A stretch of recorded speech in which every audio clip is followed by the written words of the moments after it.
This is what is the rib cage we have. Well, let's say lungs. Lungs are having the ribs which are covering over it, and ribs are not placed horizontally like this, they are placed obliquely like this, and there is a specific reason behind why they are placed obliquely. We have in the in between the ribs, we will be going through the thorax anatomy, in which we'll be going through that. In between the ribs we have the intercostal muscles. So these are the intercostal muscles. Intercostal muscles मतलब क्या, Costa के बीच में जो muscles है वो intercostal muscles. Now the function of the lungs is to exchange the gases O2 and CO2. For that it has to inhale, it has to exhale. Now when it has to inhale, the air should be pulled inside. When it has to exhale, air should be pushed outside. Now this is not going to happen automatically. This is going to happen through the muscles. Now let's say for example, जैसे हम लोग बोलते हैं कि respiratory muscles कौन से हैं, तो respiratory muscles can be divided into inhalatory muscles and exhalatory muscles. That means some muscles which are using during inhalation, some muscles which will be using during exhalation. Now ये muscle जो है, let's say for example inhalatory muscle जो है, we have the diaphragm. As you already have been aware about, diaphragm is the inhalatory muscles. Is the very important dome shaped muscle. ये वाला जो muscle है, a dome shaped muscle which is located below. Just a minute, what is happening?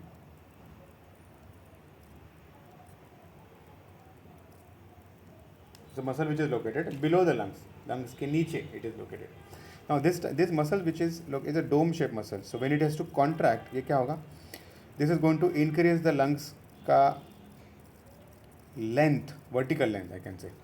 It's going to increase the length of the muscles, length of the lungs. तो क्या होगा? Lungs जो है वो नीचे पुल होगा, लंग्स का वॉल्यूम बढ़ेगा, वॉल्यूम बढ़ेगा तो क्या होगा? एयर अंदर सक हो जाएगा, air will be sucked inside. तो ये तो एक, of course we are trying to explain you the bucket handle moment, but this is the priming part of it. ये उसका प्रिपरेशन है, क्योंकि डायफ्राम का काम क्या है? एयर को अंदर खींचना. तो कैसे खींचेगा? Diaphragm is a dome shape muscle, so when it contracts, the vertical diameter of the lungs increases, and that creates the negative pressure that pulls the air inside, rather not push the air but pulls the air inside. तो अभी let's say for example यहाँ पे क्या होने वाला है? Now diaphragm तो सिर्फ वर्टिकल डायमीटर बढ़ाएगा, लेकिन we also have to increase the transverse diameter as well as antero posterior diameter, तभी वो लंग्स पूरा एक्सपैंड होगा. तो लंग्स को हॉरिजेंटली एक्सपैंड होने के लिए we have ribs. So let's say for example horizontally expand होने के लिए, लेकिन हॉरिजेंटली कैसे एक्सपैंड होगी? Let's say these are the lungs, let me draw it again, these are the ribs. So there is a moment called as a bucket handle moment.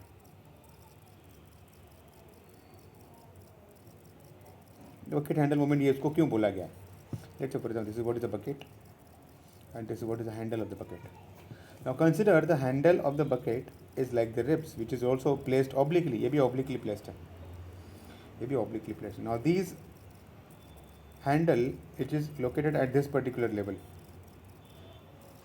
जैसा ribs जो है ये पर्टिकुलर लेवल पे है. So when the handle is lifted up, देखो अभी मैं handle lift कर रहा हूँ तो कैसे होगा वो? The handle is lifted up. जब हैंडल को मैं लिफ्ट कर रहा हूँ तो if you can see properly, green line जो है वो बाहर के साइड एक्सटेंड हुआ है. The green line has been extended outwards.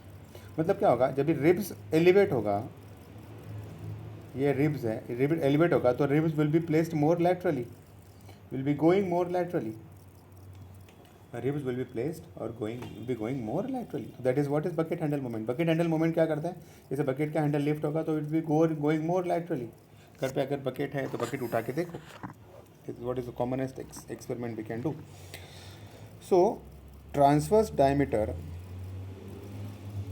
Lungs का बढ़ाने के लिए we have the bucket handle moment.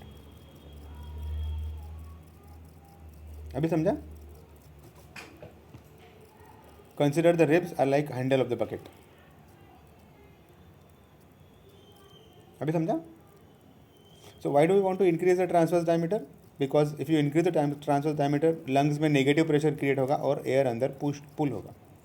ये सब चीज़ जो है एयर को अंदर पुल करने के लिए है.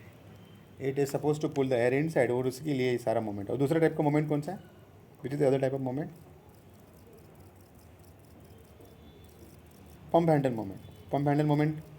अभी कौन सा तीसरा डायमीटर बचा? अंटेरो पोस्टीरियर. तो अगर मैं अंटेरो पोस्टीरियर का चीज़ निकालूँ, लेट्स से फॉर एग्जांपल ये मैनोब्रियम है, ये स्टर्नम है, जिफी स्टर्नम है, और ये वाला जो है वो लंग्स है, ये वाला जो है वर्टिब्रास है. तो ये वाला डायमीटर कौन सा हो गया? अंटेरो पोस्टीरियर डायमीटर.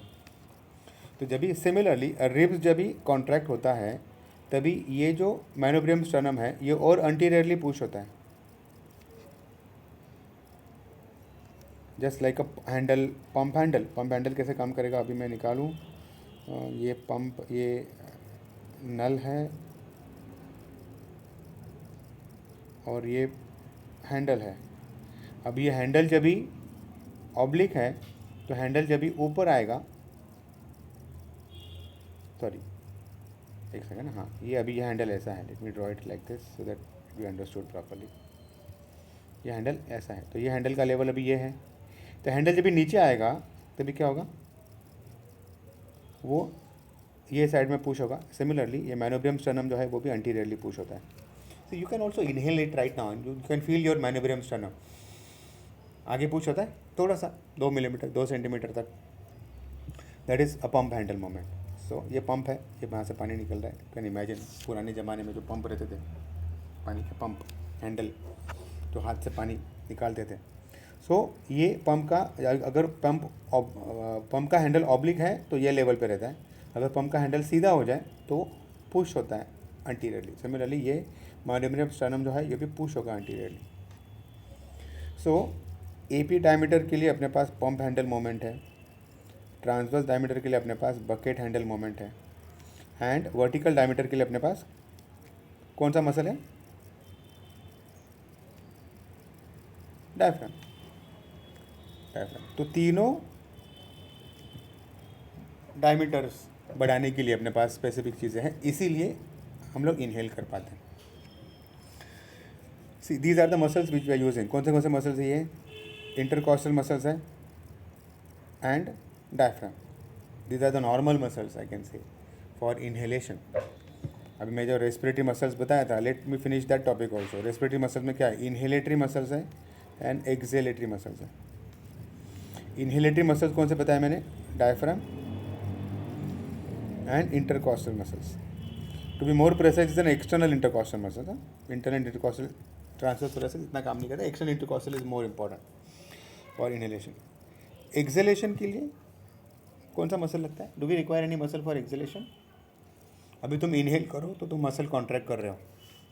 एक्सेल करो, so exhalation is always a passive process. It doesn't require any muscles, क्योंकि लंग्स जो है वो इलास्टिक है. lungs are elastic in nature. So once it is inhaled, if you stop inhalation, it will automatically exhale because of the elasticity. And because of that, you don't require any energy to exhale. ये बहुत important चीज़ दे दी अपने को. Otherwise किसी inhalation के लिए energy लगता है, acceleration के लिए एनर्जी नहीं लगता. अगर एक्सेलेशन के भी एनर्जी लगने लगा तो तुम थक जाओगे सांस लेते लेते. You will get tired of breathing. क्यों? क्योंकि तुमको for breathing also you require an energy. लेकिन सिर्फ इनहेलेशन के लिए एनर्जी लग रहा है, एक्सेलेशन के लिए एनर्जी नहीं लग रहा है. You don't require any energy and because that you don't get tired of breathing. इसी का अप्लाइड टॉपिक अगर हम लोग देखें, that means if somebody has got problem in acceleration, he will be getting tired of breathing. वो बोलेगा सांस लग रहा है, सांस फूल रहा है, दम लग रहा है, सांस लेने को नहीं हो रहा. So all those things are possible. It happens because of some pathology. Next year आएगा अपने को.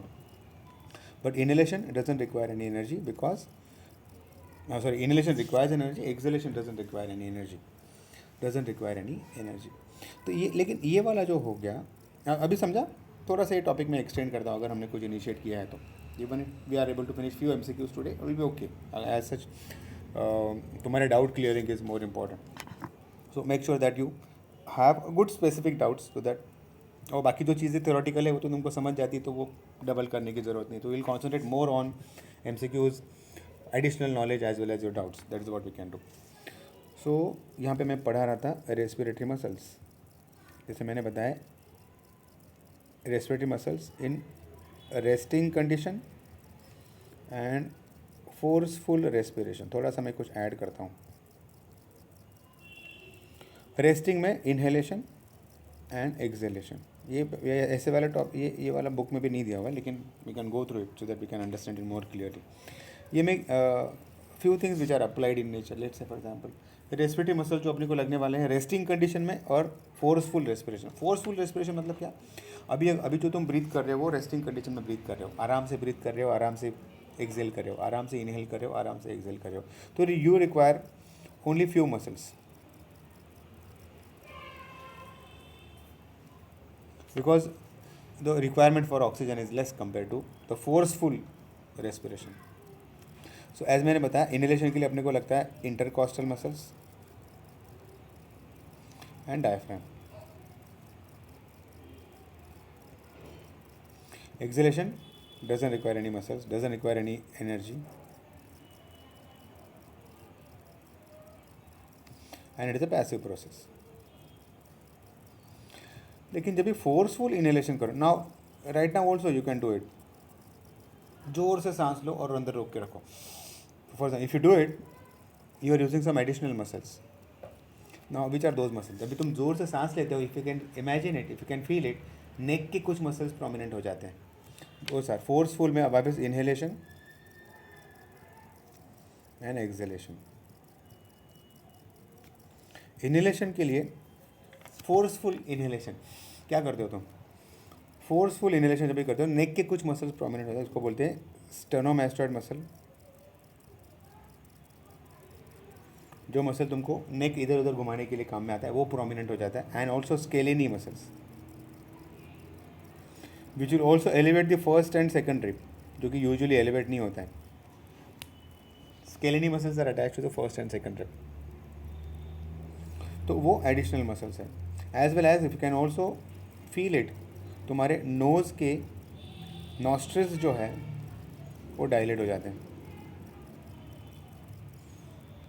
तो डायलेटर नॉस्ट्रिल्स और आई कैन से एले नेज़ाई is also.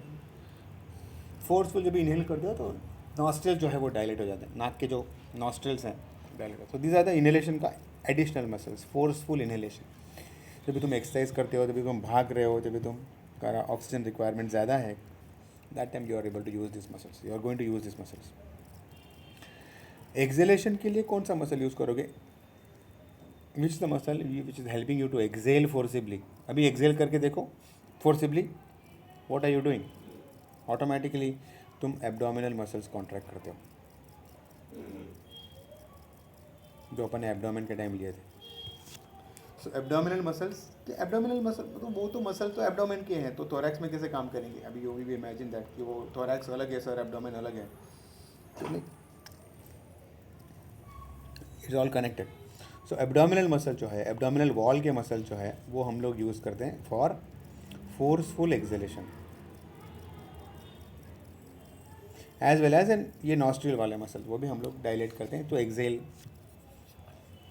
More forcibly. So abdominal muscle जो है वो हम लोग यूज़ करते हैं.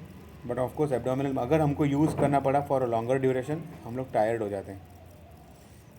So if somebody has got a problem in acceleration, gate tired of breathing. Common condition अगले साल आएगा अपने को, COPD है, एस्थमा है, निमोनिया है, जहाँ पे पेशेंट को ब्रेथलेसनेस होता है.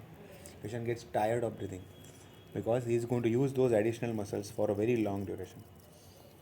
एक्सरसाइज करते हो तो कितने टाइम के लिए करोगे? आधा घंटा, 15 मिनट, 20 मिनट, वो भी बहुत हो गया. तो उतने टाइम में हम लोग यूजुअली इतने टायर्ड नहीं हो सकते. लेकिन somebody who is going to use it, I imagine 24 hours तुमको ये मसल यूज़ करने हैं, you get tired of. That is also one of the important symptom कि ब्रेथलेस की ब्रीदिंग में कुछ प्रॉब्लम है पेशेंट. तो those are the additional muscles. Forceful respiration, forceful inhalation as well as forceful exhalation, उसके लिए हम लोग वो वाले मसल्स यूज़ करेंगे. That was an additional thing we can understand about. अभी समझा? Okay, shall we go to the MCQs?